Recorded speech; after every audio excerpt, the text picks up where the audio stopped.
എൻ്റെ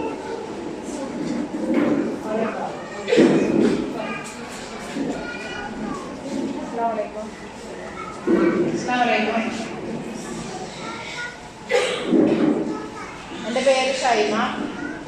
ഞാൻ സൈക്കോളജിസ്റ്റാണ്. സൈക്കോളജിസ്റ്റ് എന്ന് പറഞ്ഞാൽ കൗൺസിലിംഗ് ചെയ്യുന്ന ആളാണ്. തിരൂരാണ് എൻ്റെ ജോലി. തിരൂര് ഉണ്ണിയാളിൻ്റെ അവിടെ നിന്ന് പഞ്ചാരമൂല ദീപനം കൗൺസിലിംഗ് സെൻ്ററിലാണ് ഞാൻ വർക്ക് ചെയ്യുന്നത്. തിരൂർ കുടുംബകോടതി ഫാമിലി കോർട്ടിൽ ഫാമിലി കൗൺസിലറായിട്ട് വർക്ക് ചെയ്യുന്നുണ്ട്. ഇന്നിപ്പോൾ നമ്മളിവിടെ ഒത്തുചേർന്നിട്ടുള്ളത് പാരൻസ് മീറ്റിങ്ങിനാണ്. പാരൻസ് മീറ്റിങ്ങിൽ കുട്ടികളുടെയും പാരൻസിൻ്റെയും വിഷയങ്ങളൊക്കെ സംസാരിക്കുക. അപ്പം അതിൽ തന്നെ കുട്ടികളിൽ കണ്ടുവരുന്ന വിഷയങ്ങൾ പാരൻസിനും ടീച്ചേഴ്സിനും ഒക്കെ വല്ലാണ്ട് വേവലാതി ഉണ്ടാക്കുന്ന കാര്യമാണ് അല്ലേ.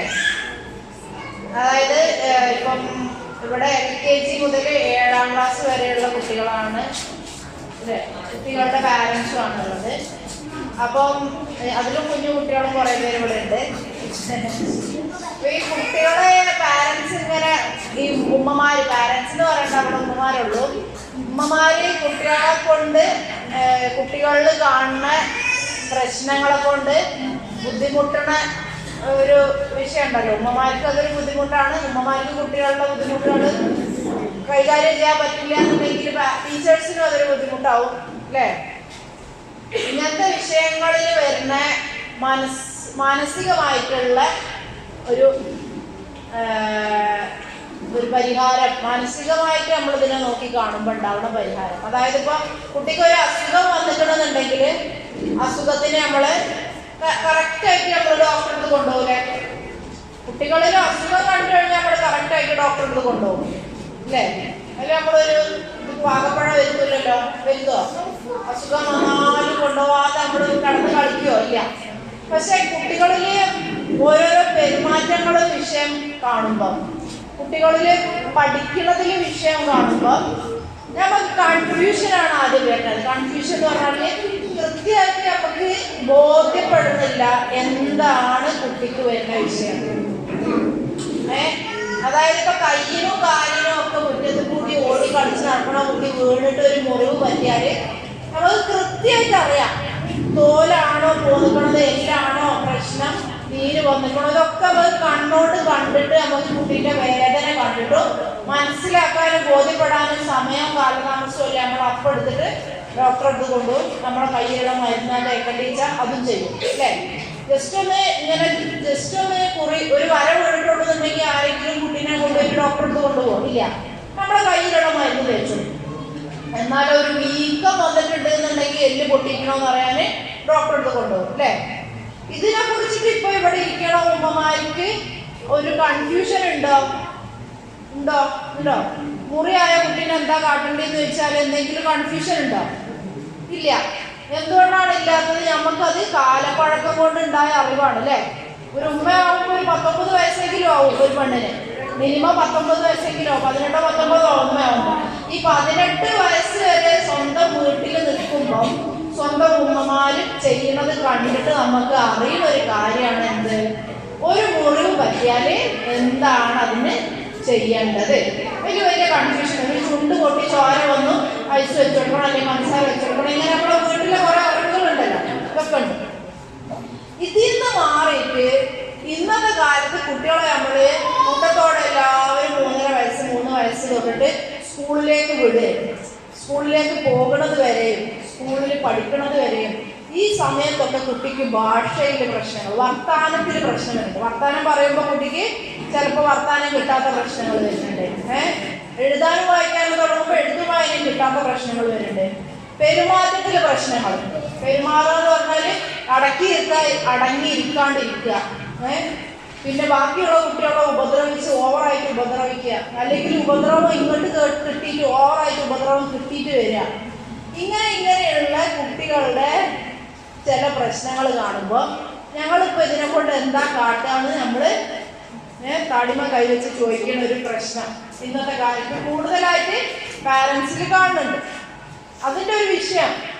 അതിൻ്റെ ഒരു വിഷയം എന്താ വെച്ചാൽ മുറിവ് നമ്മൾ 100 കൊല്ലം മുന്നേ മുറിവ് പറ്റിയാലും ഇപ്പം മുറിവ് പറ്റിയാലും ചെയ്യാനുള്ള തന്നെ ഒരേ കാര്യമാണ്. പക്ഷെ കുട്ടീൻ്റെ പെരുമാറ്റം വരുമ്പോൾ, കുട്ടീൻ്റെ പഠിത്തം വരുമ്പോൾ, കുട്ടികളെ വളർത്തുന്നത് വരുമ്പോൾ നമ്മൾ ഓരോ ദിവസം കഴിയുമ്പോഴും കാര്യങ്ങൾ മാറി മാറി വരികയല്ലേ അല്ലേ?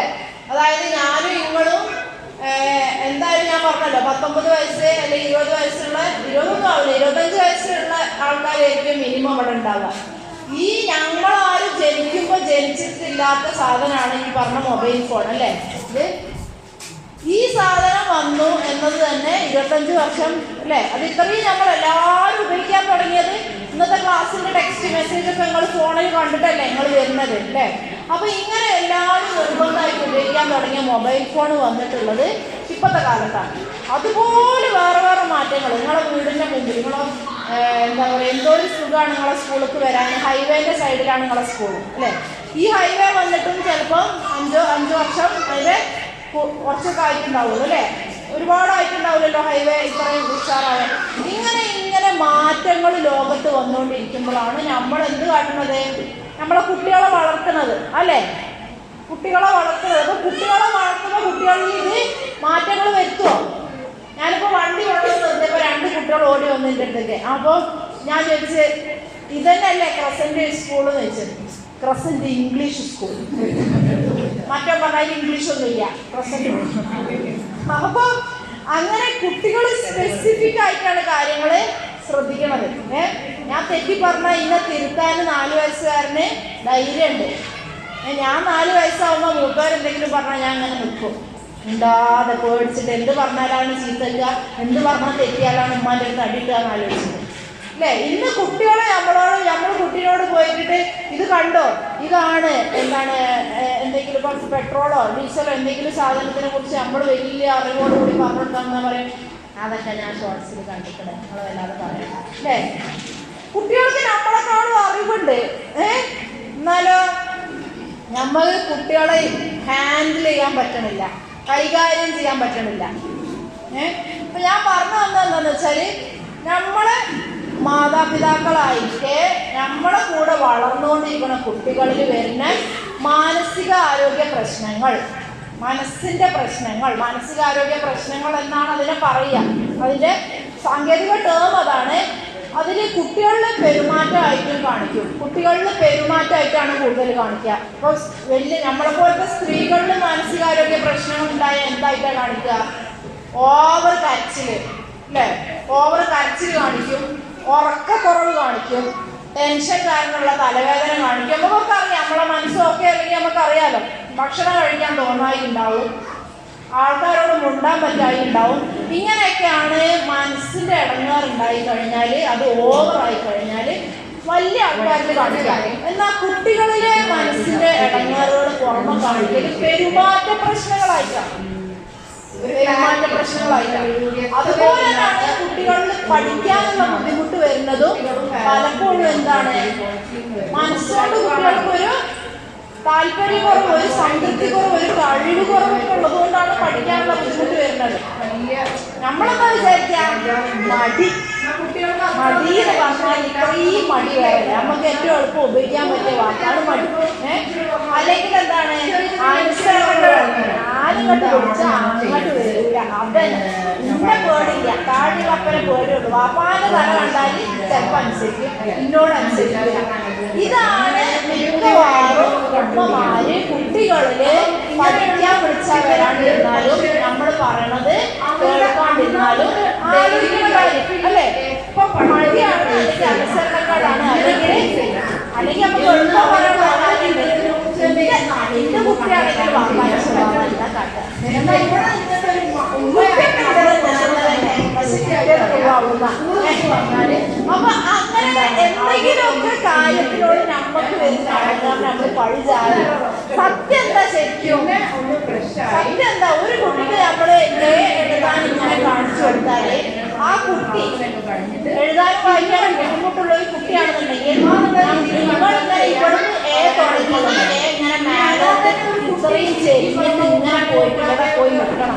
ആ കൂട്ടുകൾക്ക് മറ്റേ സ്ഥലത്ത് നിന്ന് ഇങ്ങനെ പോയിട്ട് ഇവിടെ കുട്ടി നിൽക്കണം. ഇത്രയും കാര്യങ്ങൾ ആ കുട്ടിന്റെ തലയ്ക്ക് കയറേണ്ടവരെ എഴുതണമെങ്കിൽ എന്നിട്ട് ഈ 2 കൂർപ്പ് അറ്റത്തുകൂടി വരണം. ഇതൊക്കെ തലേന്ന് ഇറങ്ങിയിട്ട് കഴിയുമ്പോൾ ഇങ്ങനെ വന്ന് വരയ്ക്കണം. വേണ്ടേ? ഈ പറഞ്ഞ പ്രക്രിയ ചില കുട്ടികൾക്ക് എളുപ്പമല്ല. അവിടെയാണ് ലേണിംഗ് ഡിസബിലിറ്റി, പഠന വൈകല്യം എന്ന് പറഞ്ഞിട്ടുള്ള ഒരു സംഭവം ഈ പറഞ്ഞ 9 വയസ്സിന് താഴെയുള്ള കുട്ടികൾക്ക് കാണപ്പെടുന്നില്ല. നിങ്ങൾ എത്ര പ്രാവശ്യം എഴുതി കൊടുത്താലും പാരൻസ് പറഞ്ഞാൽ ഞാൻ 3-4 പേജ് എഴുതിച്ചാലും എഴുതുമ്പോൾ കൃത്യമായിട്ടുള്ള പദ്ധതികൾ. അപ്പൊ അത് പഠന വൈകല്യം എന്ന് പറഞ്ഞിട്ടുള്ള ഒരു മനസ്സിന്റെ പെരുമാറ്റ പ്രശ്നം തിരുത്താൻ പറ്റും. നമ്മളെ മുറിവിന് മരുന്ന് വെച്ചാൽ മാറണമായിട്ട് പഠന വൈകല്യം തിരുത്താൻ പറ്റും. പക്ഷേ നമുക്കിത് മനസ്സിലാവുന്നില്ല. അതൊരു വലിയ പ്രശ്നമല്ലേ? കുട്ടി തട്ടി വീണ് മുറിയായിട്ട് നമുക്കിത് മനസ്സിലായെങ്കിൽ കുട്ടീന്റെ മുറിവ് പഴുത്ത് കാല് മുറിച്ച് മാറ്റാനുള്ള പോലെ പ്രശ്നമാവില്ലേ? പക്ഷേ സ്ഥിരബുദ്ധിയുള്ള ഒരു പാരന്റ് ആണെങ്കിൽ തട്ടി വീണ് ചോര കണ്ടാൽ മുറിവ് കഴുകിയിട്ട് മരുന്ന് കൊടുക്കും. പക്ഷേ സ്ഥിരബുദ്ധിയുള്ള ഉത്തരവാദിത്വബോധമുള്ള കുട്ടിക്ക് നല്ലത് വേണമെന്ന് മാത്രം ആഗ്രഹിക്കുന്ന പാരന്റ്സിന്റെ ഇടയിൽ കുട്ടികളുടെ പഠന വൈകല്യം അവർക്ക് മനസ്സിലാവുന്നില്ല. പഠിക്കുമ്പോൾ വാക്കുകൾ കിട്ടാത്തത്, അക്ഷരങ്ങൾ കിട്ടാത്തത് പഠന വൈകല്യം കൊണ്ടാണെന്ന് മനസ്സിലാവില്ല. നമ്മൾ തല്ലി നോക്കണുണ്ട്. നമ്മൾ പഠന വൈകല്യത്തിൽ തെറാപ്പിക്ക് ഞങ്ങളുടെ വന്നൊരു മോനെ കല്ല് ഇവിടെ എഴുതിപ്പിക്കണം. കാരണം എത്ര എഴുതിയാലും കുട്ടിക്ക് എഴുതി കിട്ടുന്നില്ല. അപ്പൊ മടി കൊണ്ടാണ്, കാര്യം മനസ്സിലാവാത്തതുകൊണ്ടാണ് എത്ര നുള്ളിട്ടിയാലും തലന്റെ ഉള്ളിൽ കയറണ്ടേ? നമ്മളിത് ഇരുത്തി തെറാപ്പി കൊടുത്ത് സെറ്റാക്കി കൊടുത്തപ്പോ അവര് പറഞ്ഞ ആ ശരിയായിട്ടോ ശരിയായി. അപ്പൊ ഇത് ഇങ്ങനെയുള്ള ചെറിയ മാനസികാരോഗ്യ പ്രശ്നങ്ങൾ കുട്ടികൾക്ക് അതിന്റെ വാക്ക് അതിനപ്പുറം ഭ്രാന്ത് നല്ലട്ടോ. വാക്ക് അങ്ങനെയാണ്, അതുകൊണ്ട് എനിക്ക് അങ്ങനെ ഉപയോഗിക്കാണ്ടിരിക്കാൻ പറ്റില്ല. മാനസികാരോഗ്യ പ്രശ്നം അതിലൊന്നാണ് ഈ പഠന വൈകല്യം. ഇനി കുട്ടികൾ പഠിക്കാൻ ബുദ്ധിമുട്ട് കാണിക്കുന്നതിൽ ഒന്നാണ് പഠന വൈകല്യം. രണ്ടാമത്തെ കുട്ടികളെ ബുദ്ധിമുട്ട് കാണിക്കുന്ന പെരുമാറ്റത്തിൽ ഒരുപാട് പ്രശ്നങ്ങൾ കാണിക്കുന്നു. അത് വലിയ തോതിലുള്ള പ്രശ്നങ്ങളല്ലേ? വിളിച്ചാൽ വരില്ല, വിളിച്ചാൽ വന്ന് അടങ്ങിയിരുന്ന പുസ്തകത്തിൽ നോക്കില്ല, പുസ്തകത്തിൽ നോക്കി എഴുതാൻ തുടങ്ങിയാൽ പെൻസിൽ തിരിപ്പിടിച്ചു കൊടുക്കുക. പെൻസിൽ തിരിപ്പിടിച്ച് എന്തെങ്കിലും എഴുതി റബ്ബർ കൈ കിട്ടിയാൽ പിന്നെ റബ്ബറിനെ കൊണ്ട് ഒരു മണിക്കൂർ പോകും. റബ്ബർ കാണാനാവും, റബ്ബർ തലന്റെ വഴിയാവും, റബ്ബർ കാലിന്റെ ഇടയിലാവും, റബ്ബർ പെരുമാറ്റത്തിലാവും, റബ്ബർ ഷെഡ്യൂൾ ഉണ്ടാകും. ഇങ്ങനെയുള്ള പെരുമാറ്റ പ്രശ്നം, അതായത് സ്വന്തം വരുതിയിൽ നിൽക്കേണ്ട ഒരു നോട്ട് പുസ്തകവും ഒരു പെൻസിലും ഒരു റബ്ബറും വരുതിയിൽ നിർത്താൻ പറ്റുന്നില്ല കുട്ടിക്ക് അല്ലേ? സ്വന്തം വരുതിയിൽ നിൽക്കേണ്ട സ്വന്തം കയ്യും കാലും ശരീരവും ഒരു ഭാഗം ഓർമ്മിച്ച് വെക്കാൻ പറ്റുന്നില്ല കുട്ടിക്ക്. കുട്ടിക്ക് ഇങ്ങനെ തോന്നാണ് വേറെ എന്തൊക്കെ വേറെ എങ്ങോട്ടെങ്കിലും മനസ്സിലായോ? അതാണ് പൊട്ടിപ്പൊളിച്ചിട്ട്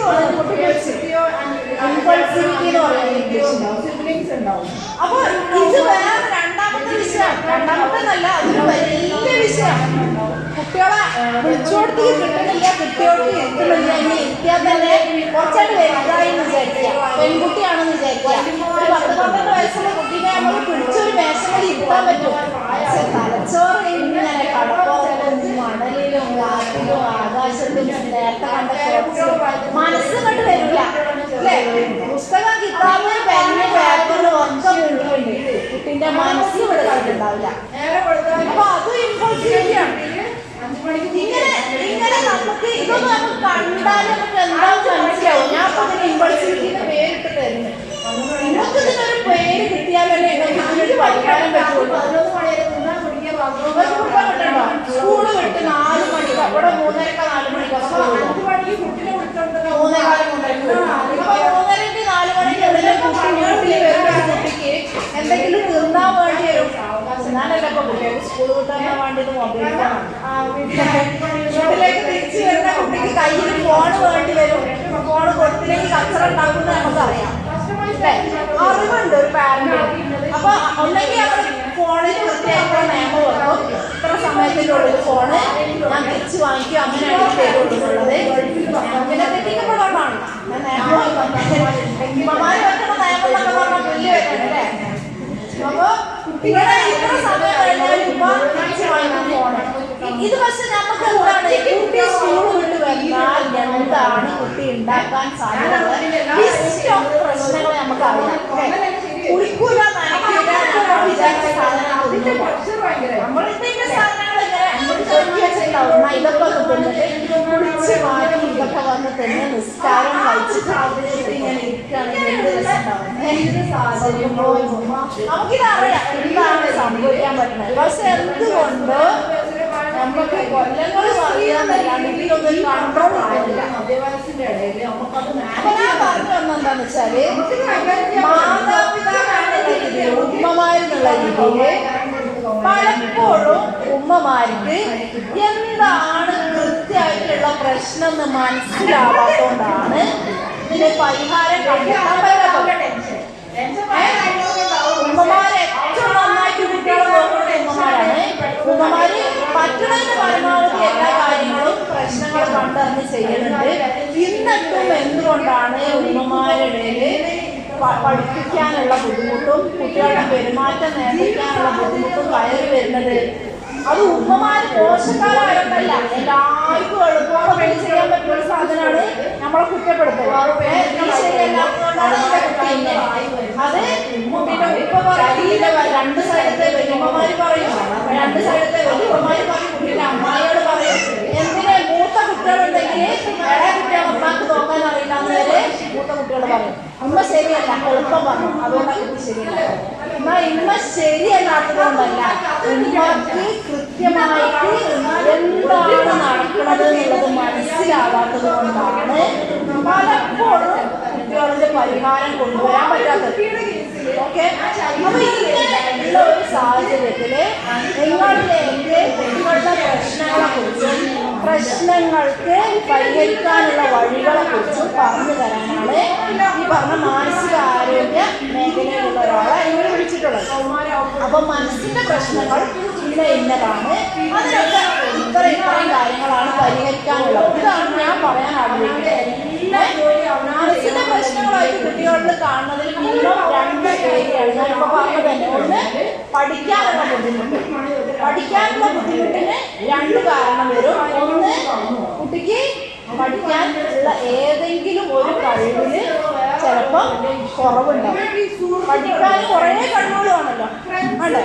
ഒരു കുട്ടിക്ക് ബോർഡിലേക്ക് കാണുന്നില്ല, പഠിക്കാൻ പറ്റുമോ? ഇല്ല. അപ്പോൾ നമ്മളതെന്ത് ചെയ്യും? ഒപ്തൽമോളജിസ്റ്റ്, കണ്ണിന്റെ ഡോക്ടറെ കാണിച്ചിട്ട് കണ്ണട വെപ്പിച്ചു കൊടുക്കും അല്ലേ.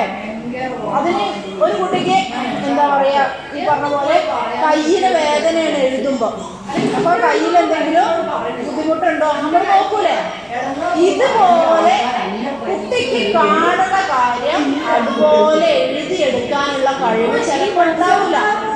മനസ്സിലായോ? ആൽഫബറ്റ്സിന്റെ അക്ഷരങ്ങൾ ഇംഗ്ലീഷ്, മലയാളം, അറബിക് 3 ഭാഷ പഠിക്കണ്ടാവും അല്ലേ. 3 ഭാഷയുടെ അക്ഷരങ്ങൾ പ്രീ പ്രൈമറി കുട്ടികളെ കുറിച്ചാണ് ഞാൻ പറയുന്നത്. UP സെക്ഷനിലുള്ള കുട്ടികൾക്കും 5 മുതൽ 6 വരെയുള്ള കുട്ടികൾ, 7 വരെയുള്ള കുട്ടികളിലും ഇത് കാണാറുണ്ട്. എഴുതാനും അതുപോലെ തന്നെ വായിച്ചെടുക്കാനും ചിലപ്പോൾ ബുദ്ധിമുട്ടുണ്ടാവും. ഈ വായന പിന്നെ വലിയ ക്ലാസ് എത്തി കഴിയുമ്പോൾ എന്ത് സംഭവിക്കും? വലിയ വാക്കുകൾ വായിക്കാൻ ബുദ്ധിമുട്ടുണ്ടാവും, അക്ഷരങ്ങൾ വായിക്കാൻ പറ്റും. അപ്പൊ ഇങ്ങനെയുള്ള ഒരു സാധനം നിങ്ങൾ പാരൻസ് ആയിരിക്കും നിങ്ങൾ കണ്ടിട്ടുണ്ടെങ്കിൽ അതിന്റെ പ്രശ്നം പഠന വൈകല്യത്തിന്റെ ബുദ്ധിമുട്ടാണ്. അതിന് കൃത്യമായിട്ട് ഒരു സൈക്കോളജിസ്റ്റിന്റെ അടുത്ത് നിന്ന് നിങ്ങൾ എന്ത് ചെയ്യണം? അസസ്മെന്റ് നടത്തണം. അസസ്മെന്റ് എന്ന് പറഞ്ഞാൽ നമ്മൾ ലാബിൽ ടെസ്റ്റ് ചെയ്യും. ലാബിൽ എത്രത്തോളം ഷുഗർ ഉണ്ട് ഇതില്, പഞ്ചസാരന്റെ അളവ് നോക്കൂലേ, അതിന്റെ പേരെന്താണ്? ഈ പറഞ്ഞ അസസ്മെന്റ് എന്നാണ്. അത് ഇംഗ്ലീഷ് വാക്കാണ്. അപ്പൊ കുട്ടിക്ക് പഠിക്കാൻ ഒരു ബുദ്ധിമുട്ടുണ്ടോ ഇല്ലേ എന്നത് നിങ്ങൾ സൈക്കോളജിസ്റ്റിന്റെ അടുത്ത് നിന്ന് അസസ്മെന്റ് നടത്തുമ്പോഴാണ് നിങ്ങൾക്ക് പഠിക്കാനുള്ള ബുദ്ധിമുട്ടുണ്ടോ ഇല്ലേ എന്നുള്ളത് മനസ്സിലാവും. ഈ ബുദ്ധിമുട്ടുണ്ടെങ്കിൽ അതിന് തെറാപ്പി കൊടുക്കുക. തെറാപ്പി എന്ന് പറഞ്ഞാൽ നമ്മൾ വായിക്കാനും എഴുതാനുള്ള ട്രെയിനിങ് കൊടുക്കും. ഓക്കെ, അപ്പൊ അത് അസസ്മെന്റ് തെറാപ്പി, അതാണ് പഠിക്കാനുള്ള ബുദ്ധിമുട്ടുണ്ടെങ്കിൽ ചെയ്യാം. ഈ പഠന വൈകല്യം അല്ലാതെ കുട്ടിക്ക് പഠിക്കാൻ ബുദ്ധിമുട്ടുള്ള മറ്റൊരു മേഖലയാണ് ഇരിക്കാനുള്ള കഴിവില്ല, ശ്രദ്ധ കേന്ദ്രീകരിക്കാനുള്ള കഴിവില്ല, ഒന്ന് കഴിഞ്ഞാൽ മറ്റൊന്ന് വേഗം കിട്ടണം. അത് നമ്മൾ ഈ ഫോൺ ഉപയോഗിക്കുമ്പോൾ വരുന്നൊരു പ്രശ്നം. ഫോൺ ഓവറായിട്ട് കൊടുത്ത് വഷളാക്കുന്ന പാരൻസ് ആണ് നല്ലതിൻ്റെ അർത്ഥം കേട്ടോ. കുട്ടികൾ ഫോൺ ഉപയോഗിക്കുന്നത് കൊണ്ടാണ് കുട്ടികളിലെ എഴുത്തും വായനയും പഠിത്തവും ഒക്കെ ഇങ്ങനെ ശ്രദ്ധ കേന്ദ്രീകരിച്ച് കുറേ നേരം ഇരിക്കാൻ പറ്റാത്തത്. അതിൻ്റെ അർത്ഥം ഫോണ് പാടെ ഒഴിവാക്കണം എന്നല്ല, സാധിക്കൂല, ഫോൺ ഒഴിവാക്കണം എന്നുള്ളതല്ല.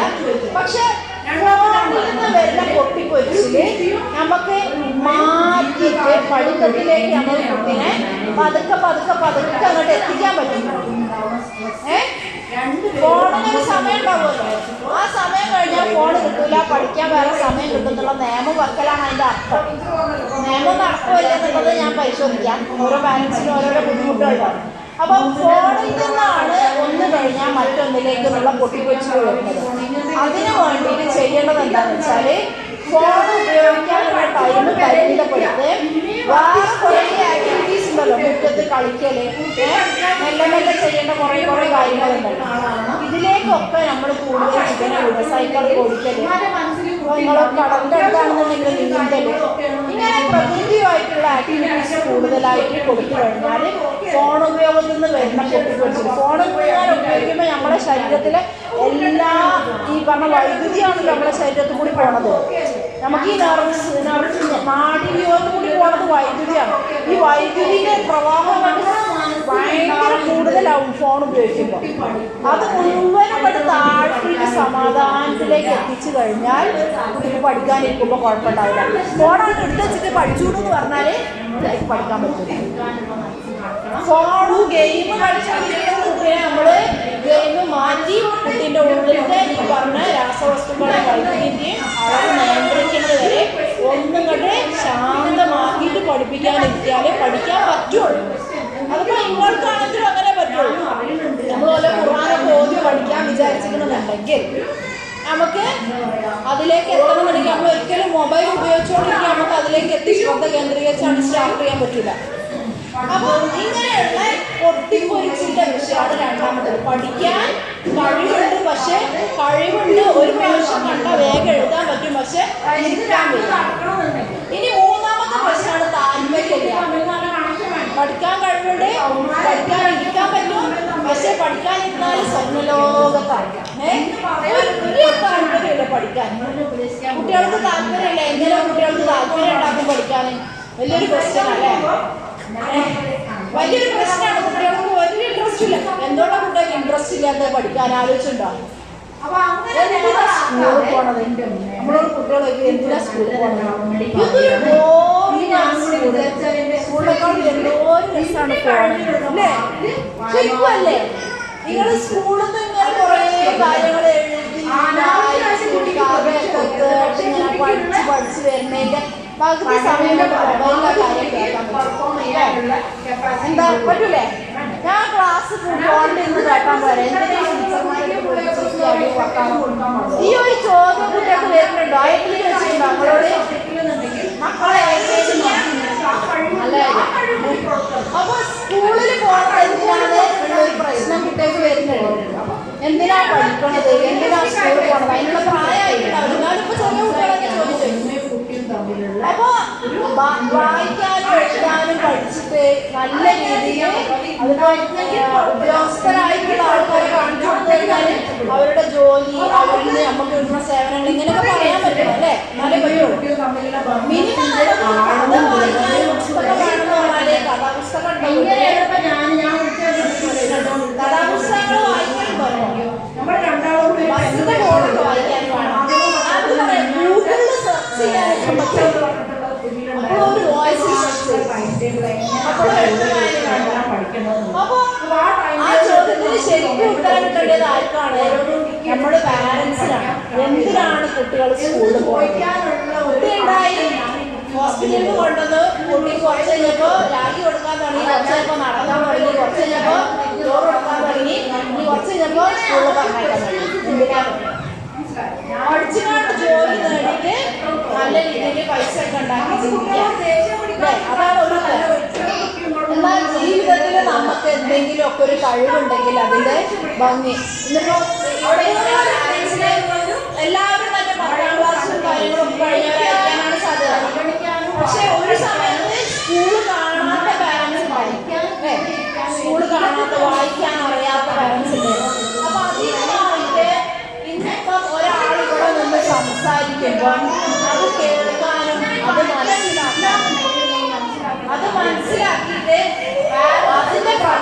പ്രവർത്തിക്കാനുള്ള കഴിവുകളൊക്കെ എല്ലാവർക്കും ഇല്ലേ? അത് വിദ്യാഭ്യാസം തന്ന കഴിവല്ലേ? അല്ലേ?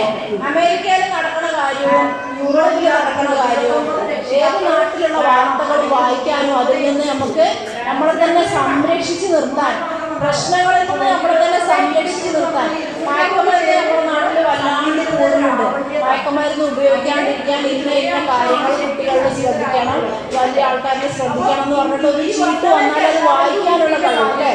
അപ്പൊ ഇങ്ങനെ പല പല കഴിവുകൾ നമുക്ക് സുരക്ഷിതത്വം നേടാൻ വരെ ഇന്നത്തെ കാലത്ത് എന്ത് വേണം?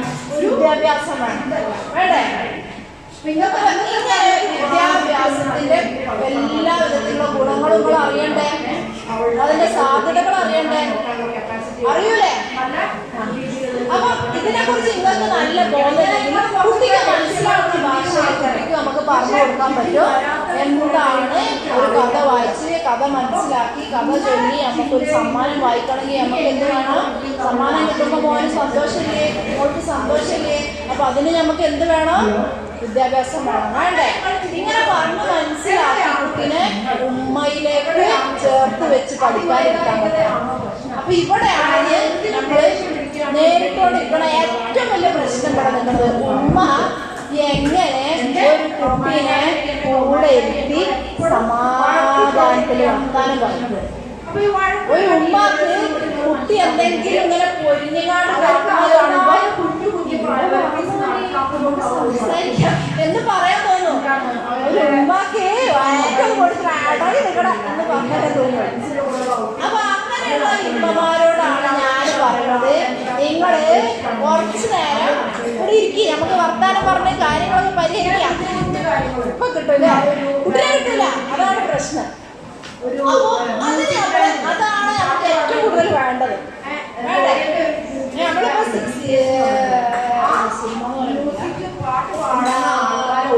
അഡ്വർടൈസ്മെന്റോ ബോർഡോ ഫോട്ടോസോ എന്ത് കാണുകയാണെങ്കിലും നമുക്കൊരു കുടുംബത്തിനെ കുറിച്ച് ചിന്തിക്കുമ്പോ എന്താണ്? രാവിലെ കുടുംബത്തിലുള്ള എല്ലാവരും ചിരിയോടെ കൂടി വരുന്നു. ചിരിച്ചു വന്നിട്ട് എല്ലാവരും കൂടി ഹായ് അസ്സലാമു അലൈക്കും എന്നൊക്കെ പറഞ്ഞിട്ട് നമുക്ക് പുതിയൊരു ദിവസം തുടങ്ങി ആഘോഷിച്ചു. നേരം കൊടുത്ത് എണീക്കുമ്പോ ഒരാളൊരു ഹാൻഡ്, മറ്റോൾ ആ നടുവിന്റെ ഹാൻഡ്, ഈ ഹാൻഡ് എല്ലാവരും പിടിച്ചിട്ടാണ് ദിവസം തുടങ്ങുന്നത്. അപ്പൊ അങ്ങനെ ഊറ പിടിച്ച് തുടങ്ങിയിട്ട് കാരണം എന്താ വെച്ചാൽ രാത്രി നേരം കൊടുത്ത് എണീച്ചാൽ എന്താണ്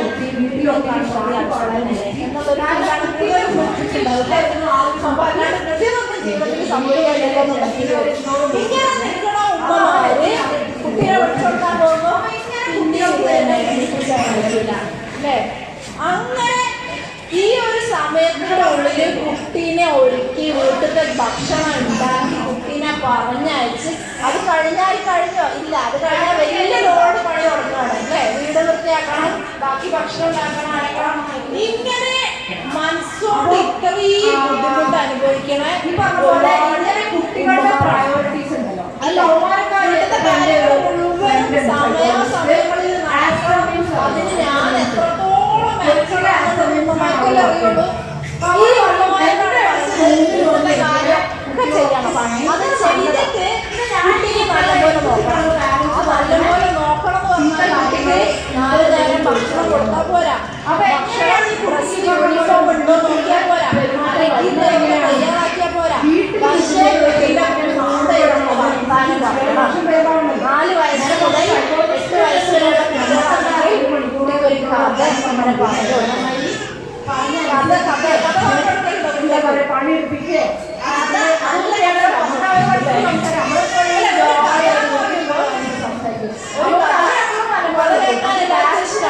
അല്ലേ? നമുക്കൊക്കെ ഇഷ്ടല്ലേ കഥ കേൾക്കാൻ? ഈ പ്രായത്തിലുള്ള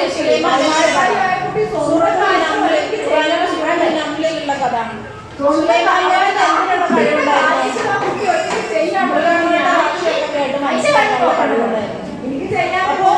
സുലൈമാന്റെ വലിയ പട്ടണത്തിനെ കൊണ്ട് വരുമ്പോ മുമ്പിലെ സൈന്യാധിപർ ദൂരെ നിന്നത് കണ്ടിട്ട് പറയാണ് സുലൈമാനും അവന്റെ പട്ടാളം വരുന്നത് നമ്മള് നമ്മളെ ചവിട്ടി അരച്ചു കളയെന്ന് പറയുന്നത്.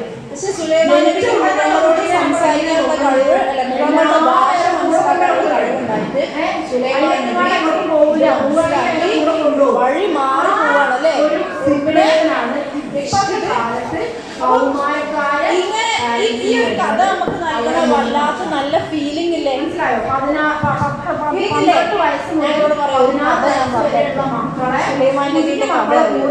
ഇതൊക്കെ കേൾക്കുമ്പോ ഇന്നത്തെ ഇപ്പൊ തന്നെ ഈ കഴിഞ്ഞ 2 മിനിറ്റിനുള്ളിൽ മനസ്സിലുണ്ടായ കുറെ നല്ല ഫീലിംഗ് ഉണ്ട്.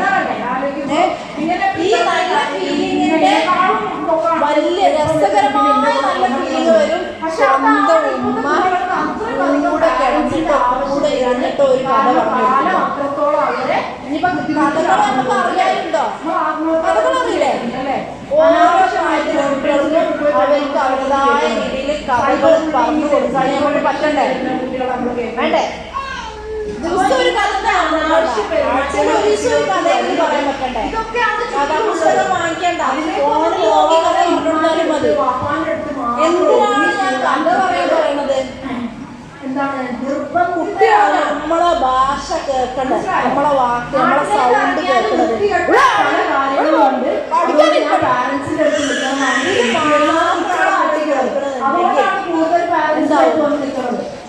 കുട്ടിക്ക് ഓഫാക്കി വെക്കാൻ പറ്റും. ഉമ്മാന്റെ സൗണ്ട് ഉമ്മ പിന്നെ ആജ്ഞാപിക്കുന്നുണ്ട്. മനസ്സോ അപ്പൊ കുട്ടി അവളെങ്ങനെ അങ്ങോട്ട് പോ ഇങ്ങോട്ട് പോ പഠിക്കാനുണ്ട് എഴുതിക്കൂട് വായിച്ചൂട് കേൾക്കണില്ല അങ്ങനെ പറയുന്നുണ്ട്. 5 പ്രാവശ്യം 15 പ്രാവശ്യം 20 പ്രാവശ്യം 30 പ്രാവശ്യം പറഞ്ഞു ഉമ്മ പോയി കഴിഞ്ഞാലും ഉമ്മാന്റെ സൗണ്ടിനോട് കുട്ടിക്കൊരു താല്പര്യം പോട്ടെ. നമ്മൾ ക്ഷീണിച്ച് നമ്മളെന്ത് നമുക്ക് ചെയ്യാനുള്ള അടുത്ത അടവ് സൗണ്ട് കൈകൊണ്ട് വേറെ ചെയ്യാന്നുള്ളതാണ്. അങ്ങനെ അല്ല കൈകൊണ്ട് നമ്മൾ വേറെ ചെയ്യും. കുറച്ച് കഴിയുമ്പോൾ കൈകൊണ്ടുള്ള പ്രഹരത്തിന് ഒരടിയല്ലേ. ഇതിൽ നിന്ന് നമുക്ക് റിവേഴ്സിൽ ഇങ്ങനെ വന്നുകൊണ്ട് നമ്മളെ സൗണ്ടിനോട് ഇഷ്ടം വേണ്ടേ? പരമാവധി 12 വയസ്സ് വരെയാണെങ്കിൽ വരച്ച പ്രശ്നമാണ്. 13 അപ്പൊ ഈ 12-13 വയസ്സ് വരെയുള്ള കുട്ടികളിൽ നിങ്ങൾക്ക് ഈ കഥ പറയാനുള്ള സാധ്യത ഇപ്പോൾ ഉണ്ട് എന്നുള്ളതാണ്. വരുന്നത് കാര്യമില്ല. കോമാരക്കാരൻ്റെ അടുത്ത് പോയി കഥ പറഞ്ഞാന്ന് പറഞ്ഞാലേ ഓടുമ്പോ നമ്മളെങ്ങോട്ട് ഒച്ചത്തിനോട് പറഞ്ഞേക്കും. പക്ഷെ ചെറിയ കുട്ടികളാണ് നിങ്ങളെ കയ്യിലുള്ളത്. ഇവരോട് കഥ പറയാൻ പറ്റുന്നാലും അത് എന്ത് കഥയും പറയാലോ. എന്റെ പണ്ട് ഞാൻ റെയിലും കൂടി നടന്നു പോകുമ്പോൾ പണ്ട് ഞാൻ കടലിൽ കൂടി നടന്നു പോകുമ്പോൾ ഒരു ഇവിടെ ഗൾഫിന്റെ കൗമാരക്കാലം മുഴുവനും കുട്ടീനെ രാവിലെയൊക്കെ ചാടുന്നത് ഇഷ്ടമാണ്. ആ എന്തോ മീൻ ചാടുന്നത് കണ്ടു. ആ മീൻ ചാടുന്നത് കണ്ടപ്പോൾ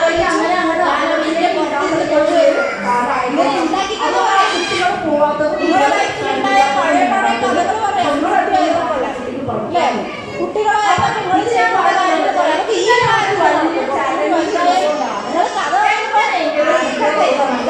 ഞാനെന്തല്ലോ കഷ്ടപ്പെട്ടിട്ട് എന്ന രീതിയിൽ പറഞ്ഞു കൊടുക്കുന്നത്.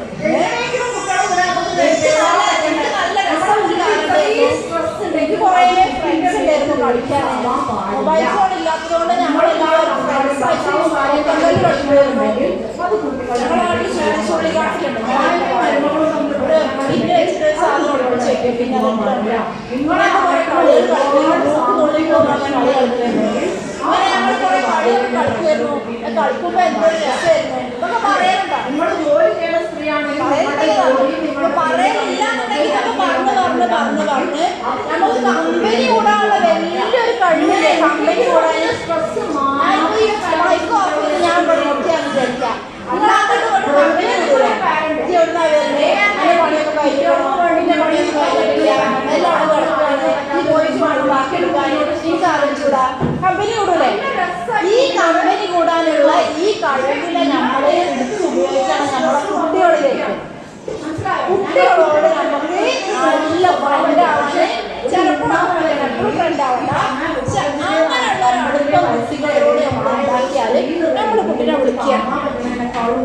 നമ്മൾ കുട്ടീനെ വിളിക്കുന്ന സമയത്ത് കുട്ടി എന്ത് പറയുന്നതാണ് ആയിക്കോട്ടെ കുട്ടിയിലേക്ക് എത്തിക്കണം നമ്മൾ പറയണത് കുട്ടികൾക്കാൻ വരാനുള്ളൊരു മൈൻഡ് വരില്ലേ? അപ്പൊ ക്ലാസ്സിലോട്ട് പാല് ചെന്നുകൊണ്ട് പറയാണ് ഞാൻ ക്ലാസ്സിൽ കേട്ട കുറച്ച് കാര്യങ്ങൾ പറഞ്ഞേ ചെയ്തു പോയതാണ്.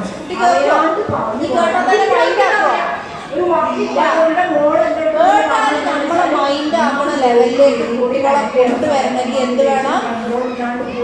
കുട്ടികളോടൊരു കമ്പനി കൂടാനുള്ള ടൈം വേണം. കമ്പനി കൂടാനുള്ള എന്തെടുക്കണം? കഥകൾ പറഞ്ഞ് ഇരുന്ന് വർത്താനം പറഞ്ഞ് നമ്മളെ വിഷമം നമ്മുടെ കുട്ടിനോട് പറഞ്ഞ് നമ്മളെ വിഷമം എങ്ങനെയാണ് കുട്ടിനോട് പറയുന്നത്? എനിക്ക് കുറേ ഇടങ്ങേറ് തോന്നുന്നതുകൊണ്ടാണ് ഞാൻ എന്നോട് ദേഷ്യം പിടിക്കുന്നത്, അല്ലാണ്ട് എനിക്ക് അമ്മയോട് ദേഷ്യം എന്ന് പറയാൻ പറ്റുമോ?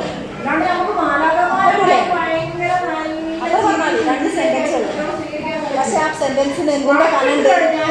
ഒന്ന് 2 കരിക്കലിന്റെ കനുണ്ട് അല്ലേ? നമ്മളെ തന്നെ കുട്ടീനെ മുമ്പിൽ അടിയറവ് വയ്ക്കുക. ഇത് കുട്ടികൾ പറയും, കൗമാരക്കാരായ കുട്ടികൾ എൻ്റെ അടുത്ത് വന്ന് കൗൺസിലിംഗ് ചെയ്യുമ്പോൾ പറയാം എന്ത് സാരല്ല. അതേ കുട്ടീൻ്റെ അടുത്ത് അതേ ഉമ്മാനെ കാണിച്ചിട്ട് ഞാൻ പറയും മോള് പറയുന്നത് ഈ ജോലിയും കുട്ടികളെ ആയിട്ടാണ് മോളോട് ഒച്ചെടുക്കുക. ശരിയാണെന്ന് വെച്ചാൽ ഉമ്മ നമ്മൾ സമ്മതിച്ചില്ല. അപ്പൊ അങ്ങനെ പ്രശ്നമില്ല. ഞാനിവിടെ ആരും താഴ്ന്നതാണ് ആരും മുന്തിയതാണെന്ന് പറഞ്ഞിട്ടില്ല. ഒക്കെ മനുഷ്യനാണ്. കുട്ടികൾക്ക് മനസ്സിലായി മനുഷ്യാവസ്ഥയാണ്.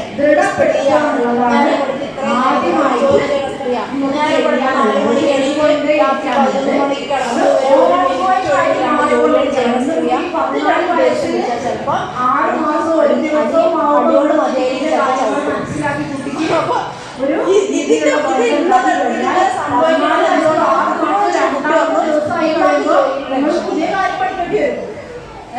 അതാണ് കാലത്തിന്റെ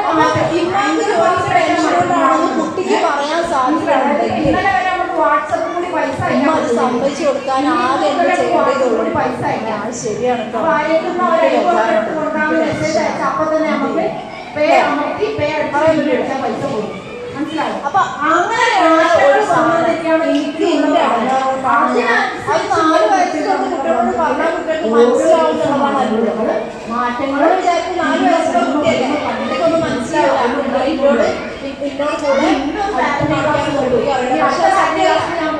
ഏത് പ്രായം തൊട്ടാണ് കുട്ടികളോട് സംസാരിക്കാൻ പറ്റുന്നത്? ഞാൻ 37 വയസ്സ് ആ ഒരു മനുഷ്യനെ കൗൺസിലിംഗ് കൂട്ടത്തിലുള്ള ഒരാളാണ്. അയാൾക്ക് അയാളുടെ വിഷമം തുറന്നു പറയാൻ അറിയാറുണ്ട്. എന്താ കാരണം? അയാളുടെ അങ്ങനെ തുറന്ന് പറഞ്ഞ് ശീലിപ്പിച്ചിട്ടില്ല. ഉമ്മ പറയണത് കേട്ടിട്ടില്ല, ഉപ്പ പറയണത് കേട്ടിട്ടില്ല, പറയിപ്പിച്ചിട്ടില്ല. 37ാമത്തെ വയസ്സായിട്ട് മരുന്ന് കുടിച്ചോണ്ടിരിക്കുകയാണ്. വിഷമങ്ങൾ മനസ്സിലെ എന്താ പറയാ സഹിക്കാൻ പറ്റുന്നില്ല. ജോലിയിലേക്ക് ബാധിച്ചിട്ട് അയാൾ മരുന്ന് കുടിച്ചോണ്ടിരിക്കുക. ഇതിന്റെ ഒരേ ഒരു വിഷയം എന്താ? അപ്പൊ 10 വയസ്സിന്റെ ഉള്ളിൽ നമുക്ക് പഠിച്ചിരിക്കാൻ പറ്റുന്ന ചെറിയൊരു കഴിവുണ്ട്. നമ്മളെ വിഷമം നമ്മളെ ഉള്ളിൽ വെക്കാതെ പുറത്തേക്ക് പറയാനുള്ള കഴിവുണ്ട്. അത് വാപ്പയുള്ള അതുകൊണ്ട് ഇയാൾക്ക് അറിയില്ല. ഇയാൾ ഈ പറഞ്ഞ 27 വർഷമായിട്ട് 10 വർഷമായിട്ട് മരുന്ന് കുടിക്കാനുള്ളത് മെച്ചപ്പെടുത്താം. അപ്പൊ മനസ്സിലുള്ള ബുദ്ധിമുട്ട് കുട്ടികളോട് നമ്മൾ തുറന്നു അവിടെ ഇവരെ തമ്മിലുള്ള അടുപ്പമായി കുട്ടിക്ക് സ്ഥിതി മനസ്സിലാക്കി കൂടാതെ കുട്ടി സ്വന്തമായിട്ട് വികാരങ്ങൾ പ്രകടിപ്പിക്കാൻ ഇടങ്ങേറ് ഇന്റെ ഇടങ്ങാറാണ് ഞാനത് പറഞ്ഞാൽ തീർന്നു. അല്ലാണ്ട് ഇന്റെ ഇടങ്ങാറ് ഇന്ന ആളെ കൊണ്ടും ഇന്ന പ്രശ്നം കൊണ്ടും ഇന്ന സാഹചര്യം കൊണ്ട് ഉണ്ടായതാണെന്നല്ല. ഇന്റെ ഇടങ്ങാറ് എന്റെ ഉള്ളിലുണ്ടായ ഒരു സംഭവം അത് സാരയാണ് പറഞ്ഞാൽ ഞാൻ തൊള്ള പുറത്താണ് പറഞ്ഞാൽ മതി. കുട്ടിക്ക് മനസ്സിലാവുകയാണ് അല്ലേ? അപ്പൊ നമുക്ക് കുട്ടികളോട് നമ്മുടെ ബുദ്ധിമുട്ടുകൾ സംസാരിക്കാനും പറ്റണം. അത് പറയുമ്പോ ആ പറയുന്ന രീതി ശരിയാവണം. കഴിഞ്ഞായിട്ട് പറയരുത്. നിങ്ങളുടേതായ സങ്കടം എന്നുള്ളത് അതുപോലെ തുറന്ന് പറയാൻ പറ്റും. അപ്പൊ നമ്മൾ സംസാരിച്ച കാര്യങ്ങളും പ്രശ്നങ്ങളോ ഞാനൊരു ചുരുക്കി പറഞ്ഞു. കുട്ടികളുടെ ശരീരത്തിൽ വരുന്ന പ്രശ്നങ്ങൾ നമുക്ക് പെട്ടെന്ന് മനസ്സിലാക്കാനും അതിന് പരിഹാരം കാണാനും പറ്റാറുണ്ട്. കുട്ടിയിലെ മനസ്സിൻ്റെ പ്രശ്നങ്ങളും പെരുമാറ്റ പ്രശ്നങ്ങളും മനസ്സിലാക്കിയിട്ട് പരിഹരിക്കാൻ പറ്റില്ല. ഓക്കെ, അപ്പോൾ പല കാര്യങ്ങളും നമുക്ക് വീട്ടിൽ നിന്ന് തന്നെ പരിഹരിക്കാൻ പറ്റുന്ന കോലത്തിലാവണമെന്നില്ല, പക്ഷെ ചിലതൊക്കെ പറ്റുന്നതാവും. അപ്പോൾ അതിൽ പഠനവൈകല്യമാണെന്നുണ്ടെങ്കിൽ സൈക്കോളജിസ്റ്റിനെ കണ്ടിട്ട് തന്നെ നിങ്ങൾ അത് മാറ്റിയെടുക്കണം. പൊട്ടിപ്പൊരിച്ചിലാണെന്നുണ്ടെങ്കിൽ എന്താണ്, അതിന് മൊബൈൽ ഫോണിൻ്റെ ഉപയോഗം കുറയ്ക്കാനുള്ള തന്ത്രങ്ങൾ ഉപയോഗിക്കണം. അതിൽ മാറ്റം വരുന്നില്ല എന്നുണ്ടെങ്കിൽ എന്ത് ചെയ്യണം? ഈ പറഞ്ഞ പോലെ ഡോക്ടറെയോ സൈക്കോളജിസ്റ്റിനെയോ കാണിക്കണം. ഓവർ പൊട്ടിപ്പൊരിച്ചിൽ ഡോക്ടർമാരെ കാണിക്കാണ്ട് നിൽക്കരുത്. അത് പിന്നെ കൗമാരത്തിലൊക്കെ എത്തിക്കഴിഞ്ഞാൽ പുറത്തു പോയിട്ട് സമൂഹത്തിൽ അടികൂടാനുള്ള ഒരു ടെൻഡൻസിയായി മാറും. കുട്ടിക്കാലത്ത് തന്നെ പൊട്ടിപ്പൊരിച്ചിലിന് നിങ്ങൾ അമർച്ച കൊടുക്കണം, തെറാപ്പി കൊടുക്കണം.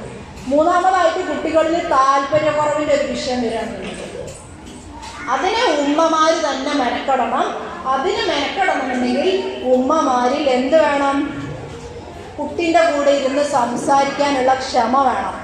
ആ ക്ഷമ ഉമ്മാക്ക് കൈവരണമെന്നുണ്ടെങ്കിൽ ഉമ്മ എന്ന രീതിയിൽ കുട്ടീനേക്ക് നല്ല ബന്ധം സ്ഥാപിക്കാനും ഇമ്മാക്കുണ്ടാവുന്ന ഇമ്മാൻ്റെ 900 പ്രശ്നങ്ങൾ ഒരു ഭാഗത്തേക്ക് വെക്കാനുമുള്ള കഴിവ് വേണം. വേണ്ടേ? നമ്മളെ പ്രശ്നം മുഴുവൻ മനസ്സിലിരിക്കുക കുട്ടിക്ക് പ്രശ്നം മാറ്റി കൊടുക്കാൻ നമുക്ക് പറ്റുമോ? നമ്മളെ പ്രശ്നങ്ങൾക്ക് നമ്മൾ നമ്മുടേതായ രീതിയിലുള്ള ഒരു പരിഹാരം കണ്ടെത്തിയാലേ നമുക്ക് എന്ത് ചെയ്യാൻ പറ്റുള്ളൂ? നമ്മളെ കുട്ടീൻ്റെ പ്രശ്നം പരിഹരിക്കാൻ പറ്റുള്ളൂ, അല്ലേ? അപ്പോൾ ഈ കാര്യങ്ങൾ ഒന്ന് നമുക്ക് അറിവ് വേണം, രണ്ട് നമുക്ക് നമ്മുടെ പ്രശ്നങ്ങൾ കൈകാര്യം ചെയ്യാനുള്ള കഴിവും കുട്ടീനോട് അടുപ്പം സ്ഥാപിക്കാനുള്ള ഒരു മനസ്സും വേണം. ഇതുണ്ടെങ്കിലേ നമുക്ക് കുട്ടീനെ പഠിപ്പിക്കാനിരുത്താനും പഠിത്തത്തിലെ പ്രശ്നങ്ങൾ മനസ്സിലാക്കാനും അത് പ്രകാരം മെച്ചപ്പെട്ട ഒരു വിദ്യാർത്ഥിയാക്കാനും നമുക്ക് സാധിക്കുകയുള്ളൂ. മനസ്സിലായോ? അപ്പോൾ ഇത്രയും പാരൻസ് ഇവിടെ ഉള്ളതുകൊണ്ട് എനിക്ക് പറയാനുള്ളത് ഞാൻ ചുരുക്കി പറഞ്ഞിട്ട് കൂടുതൽ നിങ്ങളുടെ ഭാഗത്തുനിന്ന് നിങ്ങൾ അനുഭവിക്കുന്ന പ്രശ്നങ്ങൾക്കുള്ള പരിഹാരമായിട്ട് പറയാമെന്നാണ് വിചാരിക്കുന്നത്. നിങ്ങളെ പ്രശ്നങ്ങൾ സംശയമായിട്ട് ചോദിച്ചു കഴിഞ്ഞാൽ അതിനൊരു പരിഹാരം ഞാൻ പറഞ്ഞുതരാം.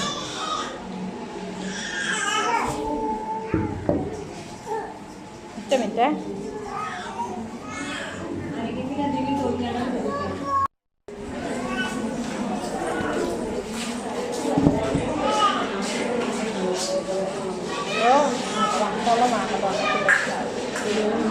ചൂടുവെള്ളം വേണ്ട, സാധാ വെള്ളം, തണുപ്പ് അറിയിട്ട് കുടിക്കണം. ഇപ്പോൾ വെള്ളം വേണ്ട.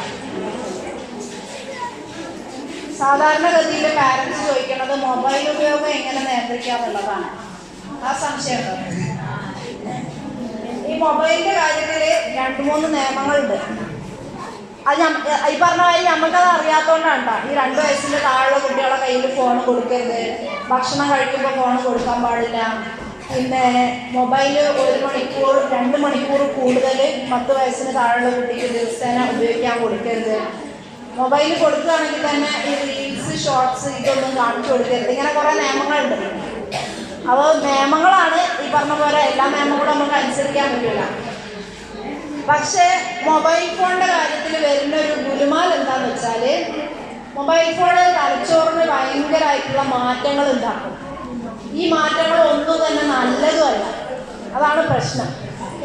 അതായത് ഇപ്പം നമ്മൾ വേറെന്തെങ്കിലും ഒരു സാധനമാണ് കുട്ടിക്ക് കൊടുക്കുന്നത്. ഇപ്പം പഞ്ചസാര ഇപ്പം നമ്മൾ മിഠായി കുട്ടികൾക്ക് വാങ്ങിച്ചു കൊടുത്താൽ ഓവറായിട്ട് മിഠായി കഴിച്ചു കഴിഞ്ഞാൽ കുട്ടികളെ വായയിലെ പല്ല് പുഴുപ്പല്ലാവും. അപ്പോൾ ഈ പുഴുപ്പല്ല് കാണുമ്പോൾ നമുക്ക് മനസ്സിലാവും മിഠായി കൊടുക്കരുത്, പല്ല് കേടുവന്ന പല്ലും കൊണ്ട് ഡോക്ടറെ പോയി കഴിഞ്ഞാൽ പൈസ ആവും, ഇനി മിഠായി കൊടുക്കരുത്. പക്ഷേ മൊബൈൽ ഫോണുകൾ കൊടുത്തിട്ട് മൊബൈൽ ഫോണുകൊണ്ട് കുട്ടിക്ക് ഒരു ബുദ്ധിമുട്ടുണ്ടായി കഴിഞ്ഞാൽ നിങ്ങൾ അതിൻ്റെ കേട് തലച്ചോറിൽ വരുന്നത് ഈ തലയോട്ടിൻ്റെ ഉള്ളിലുള്ള തലച്ചോറായതുകൊണ്ട് നിങ്ങൾ കാണുന്നുണ്ടോ? അപ്പോൾ നിങ്ങളിത് കാണാത്തത് കൊണ്ട് തന്നെ ഇത് പരിഹരിക്കാനും ഇത് നിർത്താനും നിങ്ങൾക്ക് തോന്നുന്നില്ല. അതായത് ഈ 2 വയസ്സിൻ്റെ ഉള്ളിലൊക്കെ എന്ന് പറഞ്ഞാൽ കുട്ടികളുടെ തലച്ചോറ് പഞ്ഞിക്കട്ട പോലെ ഇങ്ങനെ വലുതായിട്ടൊരു പരുവൊന്നും ആവണില്ല. ഭാഷ പഠിക്കുന്ന സമയമാണ്. ഭാഷ പഠിക്കുന്ന സമയമാണ് ഈ പറഞ്ഞ 2 വയസ്സെന്ന് പറഞ്ഞാൽ 2 വയസ്സിൻ്റെ ഉള്ളിൽ. ആ ഭാഷ പഠിക്കാണ്ട് കുട്ടികൾ ചിലപ്പോൾ ഫോണിലത്തെ ഭാഷ പഠിക്കുക, കുട്ടികൾക്ക് സംസാരിക്കാൻ അറിയാണ്ടാവുക, ഇങ്ങനത്തെ പ്രശ്നങ്ങളൊക്കെ വരുന്നത് 2 വയസ്സിന് താഴെ ഉണ്ടാകും. നിങ്ങളെ കേസ് എന്ന് പറഞ്ഞാൽ 4 വയസ്സിൻ്റെ മേലുള്ള കുട്ടികളാണ്. ഒരുവിധം മൊബൈൽ സ്ഥിരമായിട്ട് ഉപയോഗിച്ച് ശീലിച്ച കുട്ടികൾ. അപ്പോൾ പിന്നെ നിങ്ങൾക്ക് പതുക്കെ പതുക്കെ അത് കുറച്ച് കൊണ്ടുവരാനേ പറ്റുള്ളൂ. പെട്ടെന്ന് ഒരു ദിവസം അതിനെ നിയന്ത്രിക്കാൻ പറ്റൂല. അപ്പോൾ മെയിനായിട്ട് ശ്രദ്ധിക്കേണ്ട കാര്യം എന്താ വെച്ചാൽ ഓവറായിട്ട് മൊബൈലിൽ ഗെയിം കളിക്കാൻ സമ്മതിക്കാണ്ടിരിക്കുക എന്നുള്ളത് വളരെ പ്രധാനമാണ്. ഗെയിം എന്ന് പറഞ്ഞാൽ മെയിനായിട്ട് ഷൂട്ടിംഗ് ഗെയിംസ് ഉണ്ടല്ലോ, വെടിവെച്ച് കൊല്ലണമായിട്ടുള്ള ഗെയിംസ്, അത് കുട്ടികൾക്ക് കളിക്കാൻ അനുവദിക്കാണ്ടിരിക്കുക തന്നെ വേണം.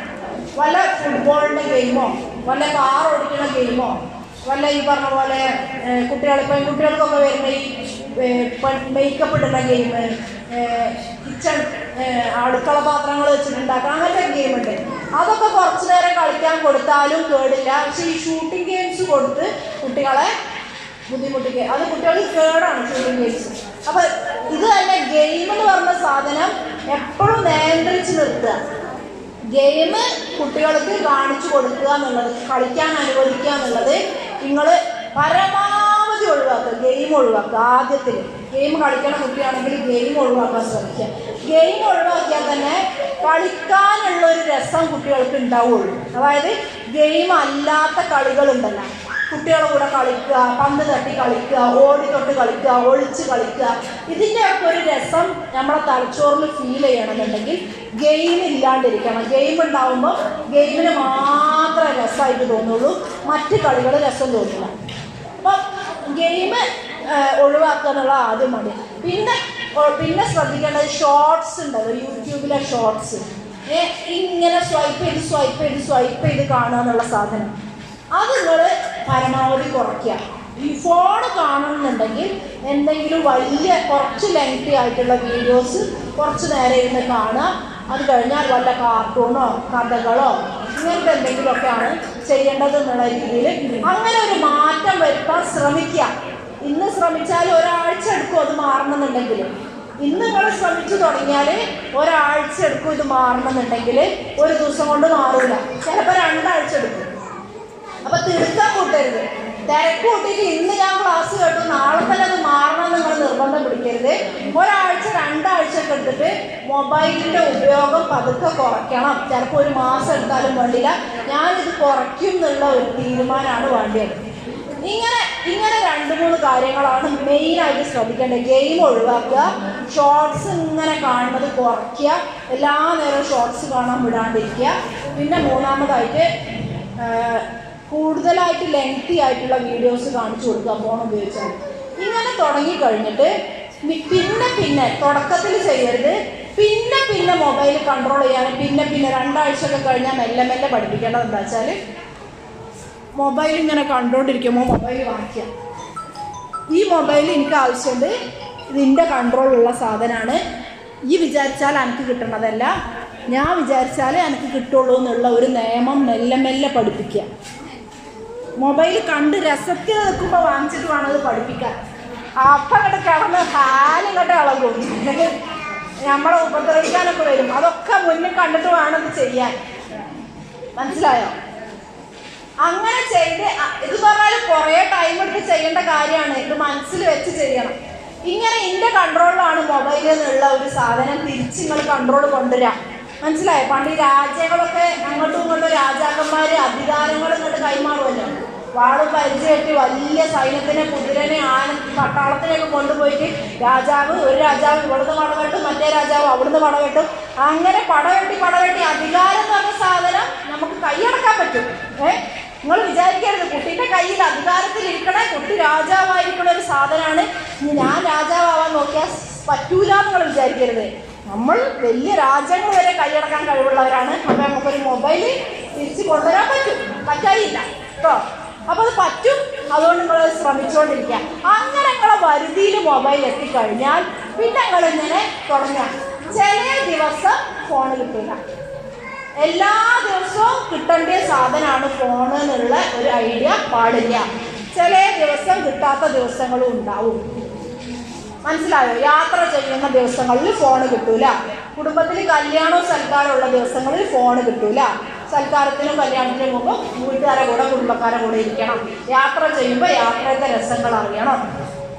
എക്സാം ഉള്ള സമയത്താണെന്നുണ്ടെങ്കിൽ ഫോണ് കിട്ടൂല. കളിക്കാൻ വെക്കേഷനിലുള്ള സമയത്ത് കുടുംബക്കാർ പെരയിൽ വന്നാൽ ഫോൺ കിട്ടൂല. ഇങ്ങനെ നിയമങ്ങൾ വലുതാക്കി കൊണ്ടുവരാം.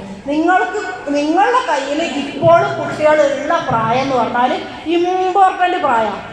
ഈ 12 വയസ്സിൻ്റെ ഉള്ളിൽ കടിഞ്ഞാണ് കയ്യിൽ കിട്ടിയിട്ടില്ല എന്നുണ്ടെങ്കിൽ 12 വയസ്സിന് ശേഷം കിട്ടുകയേയില്ല. 12 വയസ്സിന് ശേഷം നിങ്ങൾക്ക് ഇത് തിരിച്ച് കിട്ടൂല. പൊട്ടിപ്പോയി കഴിഞ്ഞു കൗമാരപ്രായത്തിൽ. 12 വയസ്സിൻ്റെ ഉള്ളിൽ ഞാൻ ഈ പറഞ്ഞ കാര്യങ്ങളൊക്കെ ചെയ്തിട്ട് 12 വയസ്സ് കഴിഞ്ഞാൽ കുട്ടീൻ്റെ കയ്യിൽ ഫോൺ കിട്ടിക്കഴിഞ്ഞാൽ ഈ പറഞ്ഞ നിയമം ഒന്നും നമുക്ക് പഠിപ്പിക്കാൻ പറ്റില്ല. ഇതിൻ്റെ ഇടയ്ക്ക് നിങ്ങൾ ഇത്രയും വർഷത്തിൻ്റെ ഉള്ളിൽ കുട്ടീനെയും കൊണ്ട് മൊബൈലിനെയും കൊണ്ട് കെട്ടി മറിഞ്ഞിട്ടാണെങ്കിൽ തല കുത്തനെ നിന്നിട്ടാണെങ്കിലും യുദ്ധം ചെയ്ത് നിങ്ങളെ കൺട്രോളിൽ നിങ്ങളെ നിയമത്തിലുള്ള സാധനമാക്കിയിട്ട് മാറ്റണം മൊബൈൽ. വേണ്ടേ? ഇതിൻ്റെ ഇടയിൽ ചിലപ്പോൾ ഒരു ചോദ്യം എങ്ങനെ വരും, ഇനി വാപ്പാരെന്നെ ഉപയോഗിക്കുമ്പോൾ ഞാൻ എന്താ കാട്ടുക ചോദിക്കാറുണ്ട് കേട്ടോ. വാപ്പാലെടുത്തുണ്ടല്ലോ പിന്നെ ഇന്ന് എടുത്തുന്നതല്ലാത്തത്. അതിലേക്ക് നിന്ന് കഴിഞ്ഞാൽ ഇനി കൊടുക്കും 1.5 മണിക്കൂർ കുടുംബജീവിതത്തിനെ കുറിച്ചൊക്കെ സംസാരിച്ചത്. അപ്പോൾ ഇപ്പോൾ തൽക്കാലം കിട്ടിയ അറിവ് വെച്ചിട്ട് നിങ്ങൾ മൊബൈൽ വേണ്ട. പിന്നെ അടുത്ത ചോദ്യം എന്താണ്? ഇത് ഞാൻ വിചാരിച്ചതാണ് ഇത് ഏറ്റവും ചോദ്യം. അടുത്ത എന്താണ്? ഞാനും നിങ്ങളെപ്പോലെ 12 വയസ്സിൻ്റെ താഴെ മക്കളുള്ള ഒരാളാണ്. അപ്പോൾ എനിക്ക് നല്ലോണം അറിയാം നിങ്ങളെ ബുദ്ധിമുട്ട് എന്തായിരിക്കും. ഇതൊക്കെ പറയുന്നുണ്ടെങ്കിലും എൻ്റെ വീട്ടിലൊക്കെ എൻ്റെ ഉമ്മ പറയും, സൈക്കോളജിസ്റ്റ് ഒന്ന് പറയും വീട്ടിൽ വേറെ നടക്കും. അപ്പോൾ ഇതുപോലെ പ്രശ്നങ്ങൾ ദിവസേന ഉണ്ടാകുന്ന ആളാണ് ഞാൻ. അപ്പോൾ നിങ്ങൾക്ക് ധൈര്യമായിട്ട് ചോദിക്കാം. ചോദ്യം ടീച്ചറാണ്. മൈക്ക് അങ്ങോട്ട് എത്തില്ല.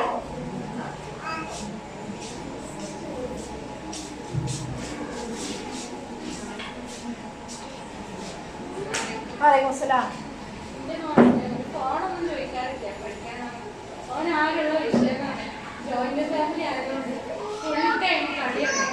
കളി കൂടുതലാണ്.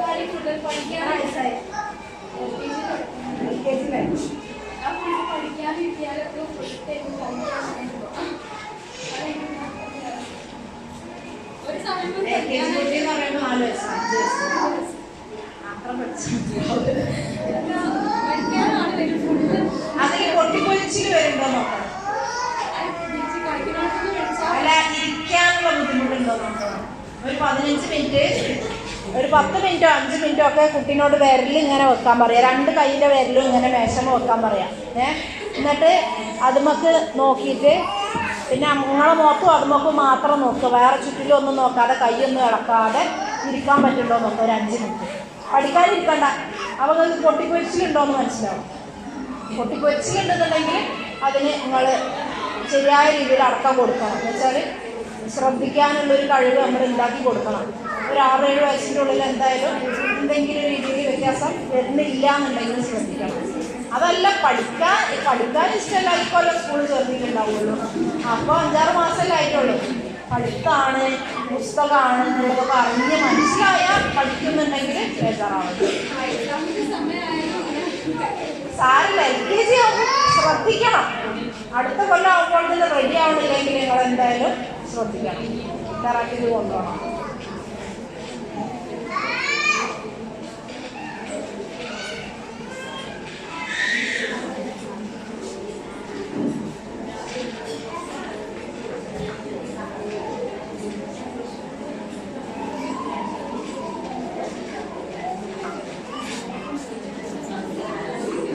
ടീച്ചേഴ്സിന്റെ പാരന്റ്സ് സ്ഥിരമായിട്ട് ചോദിക്കണ സംശയങ്ങൾ എന്തെങ്കിലും പറയണ്ടോ? ശ്രദ്ധ കിട്ടണില്ല. പഠനത്തിൽ ശ്രദ്ധിക്കാൻ 4 കുട്ടികളും ഉണ്ടായിരുന്നു.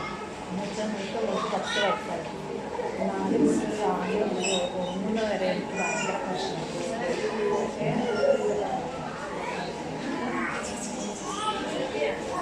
അപ്പോൾ അത് എനിക്ക് അവർക്ക് ഫുള്ളായിട്ട് നോക്കാൻ പറ്റുന്നില്ല. അത് പാരൻ്റ് കേൾക്കുന്ന അപ്പോൾ പക്ഷേ രാത്രി ഉറങ്ങുമ്പോൾ ഞാൻ ആലോചിക്കുന്നല്ലേ നല്ല കുട്ടികളാണ്. പക്ഷേ എനിക്ക് തോന്നുന്നു ഞാനത് മുഴുവനായിട്ട് അവരെ നോക്കുന്നില്ല എന്ന് തോന്നുന്നു. പക്ഷേ എന്താണെന്ന് എനിക്കിന്നും മനസ്സിലാക്കാൻ കഴിഞ്ഞു. അപ്പം എന്താണെന്ന് അറിയത്തില്ല. അപ്പോൾ ആദ്യം ടീച്ചർ പറഞ്ഞ വിഷയം എന്താണെന്ന് വെച്ചാൽ കുട്ടികൾക്ക് പഠിക്കാൻ ശ്രദ്ധ കിട്ടുന്നില്ല. ഈ പഠിക്കാൻ എന്ന് പറഞ്ഞാൽ ഒന്നാമത്തേത് എന്ന് പറഞ്ഞാൽ ഡിസ്ട്രാക്ഷൻ എന്ന് പറഞ്ഞൊരു സാധനമുണ്ട്. നമുക്ക് ശ്രദ്ധയില്ലായ്മ വരുത്താൻ സാധ്യതയുള്ള വലിയ കുറേ സംഭവങ്ങൾ. ഇപ്പം നേരത്തെ പാരന്റ് പറഞ്ഞ മാതിരി വീട്ടിൽ വേറെയും കുറേ കുട്ടികളുണ്ട്, അവരൊന്നും ഈ സമയത്ത് പഠിക്കണില്ല. അപ്പം ഞാൻ എന്തിന് പഠിക്കണം, ഞാൻ അവരുടെ കൂടെ കളിക്കാൻ പോകണം, ഇങ്ങനൊരു സാധനം. അപ്പോൾ പഠിക്കാനിരിക്കേണ്ട ഒരു സമയം കൃത്യമായിട്ടുണ്ടാവുകയും പഠിക്കാനിരിക്കാനൊരു സ്ഥലം കൃത്യമായിട്ടുണ്ടാവുകയും ചെയ്തിട്ടില്ല എന്നുണ്ടെങ്കിൽ കുട്ടികൾക്ക് ശ്രദ്ധ കിട്ടില്ല. അത് ഈ സമയത്തിൻ്റെ സ്ഥലത്തിൻ്റെ പ്രാധാന്യം എന്താ വെച്ചാൽ, ഇന്ന സമയമായാലും മൊബൈലും കളിയും എല്ലാ രസങ്ങളും കൂട്ടുകൂടലും ഒക്കെ നിർത്തിയിട്ട് ഞാൻ ബെഞ്ചിൽ സീറ്റിൽ വന്ന് ഇരിക്കണം എന്നുള്ളൊരു സാധനമാണ് നമുക്ക് ആദ്യം പഠിപ്പിച്ചു കൊടുക്കാൻ പറ്റുള്ളൂ. രണ്ടും കൂടി ഒപ്പം പഠിപ്പിച്ചു കൊടുക്കാൻ പറ്റില്ല. ഡെയിലി മഗ്‌രിബ് നിസ്കാരം കഴിഞ്ഞാൽ ഞാൻ ഇന്ന സ്ഥലത്ത് പഠിക്കുന്നിടത്ത് വന്ന് ഇരിക്കണം, ഇങ്ങനെ ഒരു ശീലം നമുക്ക് കുട്ടികളുടെ ആദ്യത്തിൽ പഠിപ്പിച്ചു കൊടുക്കാൻ പറ്റുള്ളൂ. മനസ്സിലായോ? അപ്പോൾ സമയവും സ്ഥലവും ഇന്ന ദിവസമായാൽ ഇതാണ് എന്ന് നമുക്ക് പഠിപ്പിച്ചു കൊടുക്കാൻ പറ്റും. അപ്പം തന്നെ ഒരു 5 മിനിറ്റിനുള്ളിൽ കുട്ടി ചിലപ്പോൾ ഇറങ്ങി ഓടിപ്പോയി വരും. പിന്നെയാണ് നമുക്ക് ആ 5 മിനിറ്റിനെ 10ഉം 15ഉം മിനിറ്റ് ആക്കാൻ കുട്ടീൻ്റെ പ്രായം അനുസരിച്ചിട്ട് ചെയ്യേണ്ടത്. നമ്മൾ പ്രായം നോക്കണം. ഇപ്പോൾ ഒരു 7 വയസ്സ് വരെയുള്ള കുട്ടികളെ നിങ്ങൾ അരമണിക്കൂർ കൂടുതലൊന്നും പിടിച്ചിരുത്താൻ നോക്കരുത്. അപ്പോൾ 15 മിനിറ്റിലൊക്കെ പരമാവധി നിങ്ങൾക്ക് ചെയ്യാതെ ചെയ്യിപ്പിച്ച് പിന്നെ ഒരു ബ്രേക്ക് കൊടുത്തിട്ട് 15 മിനിറ്റ് കൊടുക്കണം. അരമണിക്കൂർ നിങ്ങൾക്ക് വേണമെന്നുണ്ടെങ്കിൽ തന്നെ. പക്ഷെ ഒരു 10 വയസ്സിൻ്റെ മേലെ എത്തിക്കഴിഞ്ഞാൽ അരമണിക്കൂർ നിങ്ങൾ എന്തായാലും കൊടുക്കണം. അരമണിക്കൂർ ഒരു ഭാഗത്ത് ഇരുന്ന് പുസ്തകം വായിക്കാനുള്ളത് കപ്പാസിറ്റി അരമണിക്കൂർ, 3/4 മണിക്കൂർ, 1 മണിക്കൂർ വരെ എത്തിക്കാൻ പറ്റണം. അപ്പോൾ ഈ സമയവും സ്ഥലവും മൊബൈൽ ഫോൺ നിങ്ങളുടെ കയ്യിൽ ഉണ്ടായാൽ തന്നെ കുട്ടി ഡിസ്ട്രാക്റ്റഡ് ആവും. മൊബൈൽ ഫോണിൽ കൂടി നോട്ട്സ് വിടുന്നുണ്ടാവും. ആ നോട്ട്സ് മാത്രം ആ സമയത്ത് മൊബൈലിൽ എടുക്കുക. ആ സമയം കഴിഞ്ഞാലേ നോട്ട്സ് അല്ലാത്തത് എടുക്കുകയുള്ളൂ എന്നുള്ള നിയമം വയ്ക്കുക. മനുഷ്യന്മാർ മോശ സ്വഭാവമാണ് നിയമം തെറ്റിക്കുന്നുള്ളത്. പക്ഷെ മനുഷ്യന്മാരെ നല്ലൊരു സ്വഭാവം എന്താ വെച്ചാൽ കൃത്യമായിട്ട് നിയമങ്ങൾ പാലിക്കാൻ പഠിപ്പിച്ച് അവരത് പാലിക്കും, ചെറിയ കുട്ടികളായ പ്രത്യേകിച്ച്. അപ്പം ഈ നിയമം ലംഘിക്കാൻ നിങ്ങൾ ആവരുത് ആദ്യം നിൽക്കുന്നത്. മനസ്സിലായോ? നിങ്ങൾക്ക് 7 മണി മുതൽ 7:30 വരെ പഠിപ്പിക്കണം. അതിൻ്റെ ഇടയിൽ 7:10 ആയപ്പോൾ നിങ്ങൾക്ക് ഭയങ്കര ഇമ്പോർട്ടൻ്റ് ആയിട്ടൊരു ഫോൺ കോൾ വന്നു. ആ ഫോൺ കോൾ അറ്റൻഡ് ചെയ്ത് നിങ്ങൾ എണീറ്റ് പോയാൽ കുട്ടി എണീറ്റ് പോകും. അപ്പം നിങ്ങളാവുന്ന നിയമം ആദ്യം ലംഘിക്കേണ്ടത്. നിങ്ങൾ പറയുക ഞാനൊരു 10 മിനിറ്റ് കഴിഞ്ഞിട്ട് വിളിക്കാമെന്ന് പറഞ്ഞിട്ട് 7:30 വരെ നിങ്ങളും അതിലേക്ക് ഇരിക്കണം. അപ്പം നിങ്ങൾ പറയും എനിക്ക് വേറെ ഇപ്പം മറ്റൊരു പാരന്റ് പറഞ്ഞ മാതിരി 1-ൽ കൂടുതൽ സമപ്രായക്കാരായ മക്കൾ ഉണ്ടായിക്കഴിഞ്ഞാൽ നമ്മളിവിടെ 6ാം ക്ലാസ്സുകാരിക്ക് കഥൻ്റെ അർത്ഥം പറഞ്ഞു കൊടുക്കുമ്പോൾ കുട്ടി ഇവിടെ നിന്ന് ഇങ്ങനെ വലിക്കും ഇങ്ങനെ പറഞ്ഞിട്ട്. അപ്പോൾ നമ്മൾ എന്ത് ചെയ്യും? അപ്പോൾ ആ സമയത്ത് നിങ്ങൾക്ക് സഹായിക്കാൻ ആരില്ല, നിങ്ങളും കുട്ടികളും മാത്രമേ ഉള്ളൂ എന്നുണ്ടെങ്കിൽ അതാണ് ഞാൻ പറഞ്ഞത് പാരന്റിങ് സ്ട്രെസ്. പാരൻസ് ആയിരിക്കെ നമ്മൾ അനുഭവിക്കുന്ന, ഒരു ഉമ്മയായിരിക്കെ അനുഭവിക്കുന്ന വല്ലാത്ത സമ്മർദ്ദം. അതൊരു ഉപ്പയായിരിക്കെ അനുഭവിക്കൂല, അത് ഉമ്മക്കേ ആ സമ്മർദ്ദമുള്ളൂ. ഉപ്പമാർ 50% കുട്ടി ഉപ്പാൻ്റെ അടുത്തുനിന്നു, 50% കുട്ടി ഉമ്മാൻ്റെ അടുത്തുനിന്നുമാണ്. പിന്നെ 9 മാസം ഗർഭം ധരിക്കണത് ഉമ്മ ആയതുകൊണ്ട് എല്ലാവരും കൊണ്ട് വിചാരിച്ചത് ഉമ്മ മാത്രം നോക്കിയാൽ മതി. അങ്ങനെ ഒരു പ്രശ്നത്തിലുണ്ട്. അതിനിപ്പോൾ എന്നോട് ജോയിൻ ചെയ്തിട്ട് കാര്യമില്ല. അപ്പോൾ നമുക്ക് 50% ചെയ്യാനുള്ള കപ്പാസിറ്റി ഉള്ളൂ, അത് മനസ്സിലാക്കണം. ഇത് സ്ത്രീ ശാക്തീകരണം, സ്ത്രീത്വവാദം ഒന്നുമല്ല. 2 പേര് വളർത്തേണ്ട കുട്ടീനെ ഒരാൾ വളർത്തേണ്ടി വന്നാൽ ഒരാൾക്ക് 2 പേരിൽ ഒരാൾക്ക് ചെയ്യാനുള്ളത് ചെയ്യാൻ പറ്റുള്ളൂ. അപ്പോൾ 50% നിങ്ങൾക്ക് കുട്ടീനെ പഠിപ്പിക്കാൻ പറ്റുള്ളൂ. അത് നിങ്ങളെ കഴിവിൻ്റെ പരമാവധി. ഇന്നിപ്പോൾ ഞാൻ വേറൊരു ആളോട് സംസാരിച്ചത്, അവള് പഠിക്കാൻ പോകുന്നുണ്ട്, വീട്ടിലെ കളികൾ നോക്കുന്നുണ്ട്, കുട്ടികളെ നോക്കുന്നുണ്ട്, വീട്ടിൽ രോഗിയായ ആളെ നോക്കുന്നുണ്ട്. ഞാൻ ചോദിച്ചു എനിക്ക് എങ്ങനെയൊക്കെ കൂടി കഴിയുമോ? ചെറിയ കുട്ടികൾ, അടുക്കളപ്പണി, വീട് മുഴുവൻ നോക്കൽ, രോഗചികിത്സ. മനുഷ്യനല്ലേ, റോബോട്ടല്ലല്ലോ. ആകെ ഡൗണായി വീണ് ഇനി വയ്യ, പ്രായമൊന്നുമില്ല, 30 വയസ്സിൻ്റെ താഴെ ഉള്ളൂ. അപ്പം ഇതൊക്കെ കൂടി ചെയ്തതുകൊണ്ടാണ് വീണത്.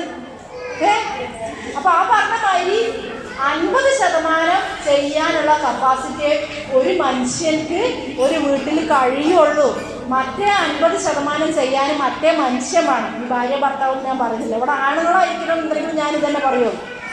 അപ്പൊ നിങ്ങളെ കൊണ്ട് 100% ചെയ്യാൻ പറ്റില്ല. നിങ്ങളിങ്ങനെ 100 എത്തിക്കണം എന്ന് പറഞ്ഞ് മെനക്കെടുമ്പോ കൈ, കാല്, കഴുത്ത്, മനസ്സ് ഒക്കെ കൊളുത്തി പിടിക്കും അല്ലേ?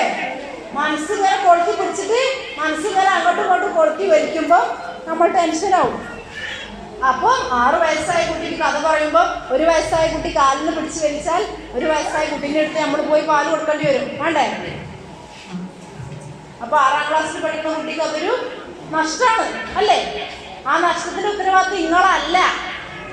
ആ നഷ്ടം നികത്താൻ മറ്റൊരാളും കൂടി അവിടെ വേണ്ടിയിരുന്നു. സമൂഹം അങ്ങനെ ആയി പോയതുകൊണ്ട് ഇന്ന് മനുഷ്യന്മാർ കുറവാണ്. ഗൾഫിൽ പോയി നയിച്ചാലേ കിട്ടുള്ളൂ.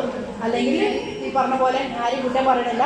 ഇങ്ങനെ കുറച്ച് വിഷയങ്ങൾ ഉള്ളതുകൊണ്ടാണ് നിങ്ങളെ തന്നെ കുറേ കുറ്റപ്പെടുത്തി നിങ്ങൾക്ക് വയ്യാതായ ഈ 50% കുട്ടിക്ക് ഇല്ലാതാവും അല്ലേ? ഇപ്പൊ 50 കിട്ടുന്നുണ്ട്. ഈ ഉള്ള അമ്മയും കൂടി ഇല്ലാതായ എന്താവും? അതും കിട്ടൂല. അപ്പൊ പിന്നെ അതിനെ നിൽക്കണ്ട, പറ്റണത് എത്രയാണോ അത് ചെയ്യുക, അൽഹംദുലില്ലാ എന്ന് പറയുക, സന്തോഷമായിട്ടിരിക്കുക അല്ലേ? അപ്പോൾ ഇനി എന്തെങ്കിലും സംശയം ഉണ്ടെന്നുണ്ടെങ്കിൽ നിങ്ങൾക്ക് ഇന്നെ വാട്സപ്പിൽ കോൺടാക്ട് ചെയ്യാം. നോക്കണ്ടെങ്കിൽ ഞാൻ പേരെഴുതി നമ്പർ എഴുതി വയ്ക്കാം. ഈ പറഞ്ഞ 50% പ്രശ്നത്തിൽ എനിക്ക് വീട്ടിൽ 3:30 എത്തേണ്ടതുണ്ട്. ആൾക്കാരില്ല. അപ്പോൾ ഞാൻ ഇനിയും നിന്ന് കഴിഞ്ഞാൽ ഈ പറഞ്ഞ 50% പ്രശ്നം. അപ്പോൾ മനസ്സിൻ്റെ ആരോഗ്യക്കുറവ് ഇത് നിങ്ങൾ ശ്രദ്ധിക്കുക. ശ്രദ്ധിച്ചിട്ടില്ല എന്നുണ്ടെങ്കിൽ മനസ്സിൻ്റെ ആരോഗ്യം താളം തെറ്റിയിട്ട് നിങ്ങളെ ഏരിയ ബീച്ച് ഏരിയ ആണോയെന്ന് എനിക്കറിയില്ല, പക്ഷെ ബീച്ച് ഏരിയയിൽ ഒരുപാട് ആത്മഹത്യകൾ, മയക്കുമരുന്ന് പ്രശ്നങ്ങൾ ഇതൊക്കെ വരുന്നത്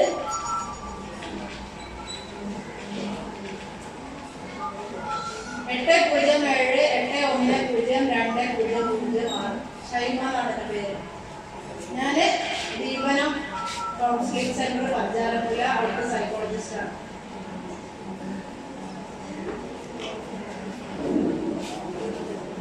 അപ്പോൾ മനസ്സിന് പ്രശ്നം വന്നാലേ മനുഷ്യന്മാർ മരിച്ചു പോകും എന്ന് നിങ്ങൾ മനസ്സിലാക്കുക. ശരീരത്തിന് പ്രശ്നം വന്നാൽ മാത്രമല്ല.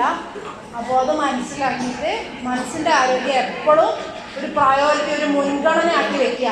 തിന്നുക, കുടിക്കുക, ഉറങ്ങുക, ടൂർ പോവുക എന്നുള്ളത് മാത്രമല്ല, മനസ്സും ഒക്കെ അല്ലെങ്കിൽ ആത്മഹത്യകൾ ഉണ്ടാവുന്നത് ശ്രദ്ധിക്കുക. ഓക്കെ.